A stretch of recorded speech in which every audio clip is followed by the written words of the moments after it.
J'ai lu un truc. Imaginez un monde où les inégalités n'existent pas, où tout le monde mange à sa faim. Imaginez un monde où on n'utilise pas d'argent, chacun peut se servir comme il veut. Ce monde, c'est l'utopie de Thomas More.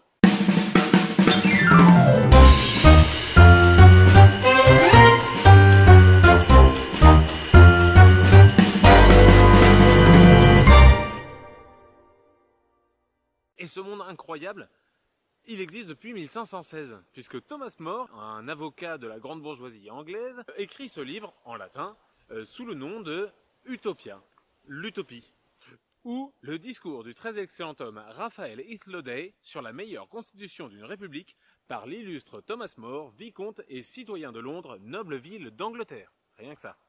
Thomas More nous y décrit sa rencontre fictive donc avec un homme nommé Raphael Heath Lodey. Raphael Heath Lodey est un voyageur qui revient d'un voyage en utopie. Sur l'île d'Utopie, les villes sont toutes organisées exactement de la même manière. Chaque famille vit dans une maison et change de maison tous les 10 ans. Ces maisons ne leur appartiennent pas. 30 familles sont sous la gouvernance d'un magistrat qui est élu par l'ensemble de ces 30 familles. Chaque famille est gérée par le père de famille, là donc l'homme le plus âgé de la maison. Si celui-ci est sénile, ce sera l'homme le plus âgé qui vient juste après. Les 1200 magistrats de la ville vont choisir parmi les 4 citoyens désignés, chacun par un des quartiers de la ville, celui qui leur semble le plus à même de diriger la ville et lui donneront le titre de prince, à savoir le maire de la ville d'Utopie, d'une des villes d'Utopie. Voici comment fonctionne grosso modo la République d'Utopie. Attention, il est puni de mort de se réunir pour discuter des choses publiques hors les assemblées du peuple ou hors le Sénat, pour éviter évidemment les complots et Tous les utopiens pratiquent l'agriculture de manière obligatoire. Elle est apprise en théorie par les enfants à l'école et en travaux pratiques en allant aux campagnes qui bordent les villes d'Utopie. Chaque ville est autosuffisante en ce qui concerne l'alimentation. Chaque famille dans les villes pratique une industrie particulière. Si on a le goût de changer d'industrie, par exemple la poterie, la maçonnerie, le filage du textile, la charpente, la plomberie, que sais-je, il suffit donc de se former auprès des personnes professionnelles dans ce domaine. Le travail ne dure que 6 heures par jour. En effet, des cours publics sont organisés le matin avant le temps de travail. Un léger déjeuner et un gros souper pris en commun dans la maison du magistrat qui gère donc les 30 familles. Évidemment, rien n'est obligatoire. Si vous désirez manger chez vous, vous le pouvez. Mais bon, du coup, des repas sont plus conviviaux quand on les passe à plusieurs. Et en plus, ce sont des personnes professionnelles de la cuisine qui font à manger, alors que chez vous, ce sera vous. Attention, cependant, les places ne sont pas libres lors des repas. En effet, on met systématiquement un jeune à côté d'un vieux pour éviter que les jeunes disent trop de conneries et pour stimuler un petit peu les vieux.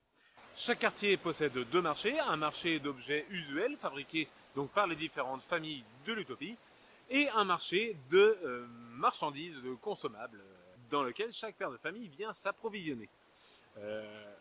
On ne réclame pas d'argent pour s'approvisionner en fruits, en légumes, en nourriture ou en objets usuels, puisque tout le monde a accès à tout le temps, sans restriction, et donc personne n'emporte de surplus chez lui, évidemment.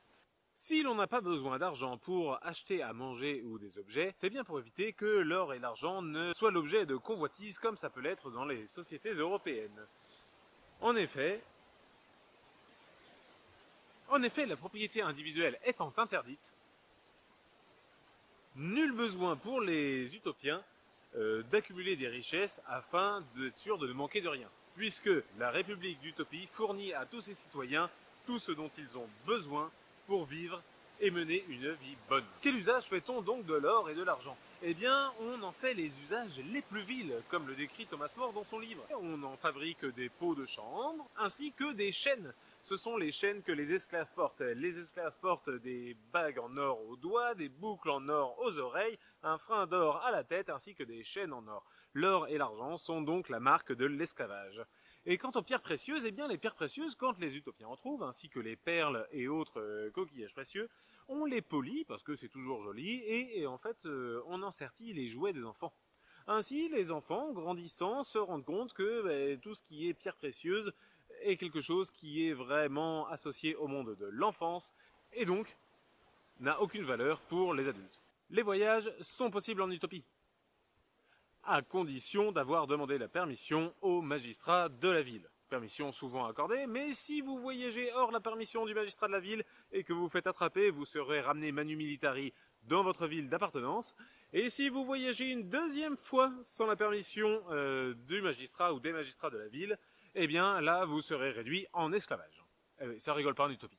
Il y a très peu de lois en utopie. Plus les lois sont nombreuses, plus il y a de facilité à les contourner, alors que des lois simples et édictées clairement sont compréhensibles par tout le monde.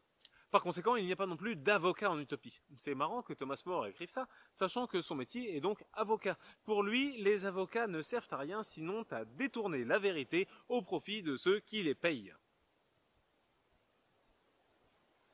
Les utopiens détestent la guerre. En effet, les utopiens ne se livrent jamais à la guerre, sauf en cas de force majeure. Auquel cas, plan en 3 étapes. Première étape, on fait plagarder dans les villes ennemies des avis de recherche avec forte récompense pour le meurtrier du prince ou du roi ennemi. Ainsi, on met également la tête des principaux conseillers et ministres de la ville ou du pays ennemi à prix, afin de semer la discorde et le chaos chez l'ennemi. En effet, fortune est promise à quiconque trahira sa patrie, sa nation, car pour les utopiens, ce qui compte dans une guerre, c'est qu'il y ait le moins de morts possible, surtout de leur côté. Deuxième étape, on fait appel à des mercenaires. Bah oui, tant qu'à faire, des gens qu'on peut payer pour se battre, sachant que nous, l'argent, on n'en a rien à faire, bah c'est vraiment parfait. Et si vraiment, troisième étape, en cas de force majeure, les utopiens sont obligés de se battre, eh bien, ils se battent. Chaque homme et chaque femme apprend dès le plus jeune âge des exercices militaires. Des jours d'entraînement sont prévus.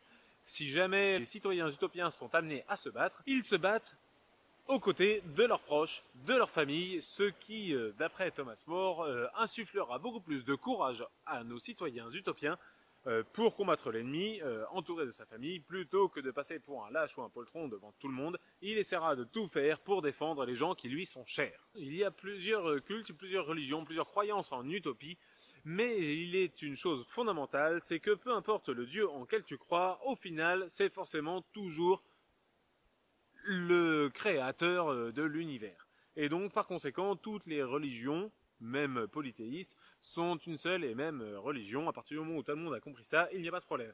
Par contre, attention, être athée est amoral. Être athée vous expose à ne jamais pouvoir exercer une fonction publique en utopie. Par contre, si vous êtes athée, on vous encourage à faire des conférences publiques pour expliquer votre point de vue dans l'espoir que le temps faisant son effet, vous finissiez par vous rendre compte que l'athéisme est débile. Pour Thomas More. On est en 1516, je le rappelle. L'Utopie de Thomas More, excellent bouquin, encore plus actuel que ce qu'on pourrait imaginer. Incroyable, j'ai beaucoup aimé parce que là je vous ai fait un résumé rapide, mais il y aborde foule d'autres choses et de détails dont on serait bien inspiré de s'inspirer justement aujourd'hui. Même si évidemment il faut prendre en compte le contexte de son époque, à savoir Thomas More a écrit ce truc en 1516. Et c'est une lecture passionnante et assez rapide. Et surtout, il présente une foule d'idées pour la gestion de la vie en communauté, pour la gestion de la chose publique, de la res publica, la République. Je vous recommande la lecture de ce petit ouvrage de 112 pages. Et voilà, c'était J'ai lu un truc.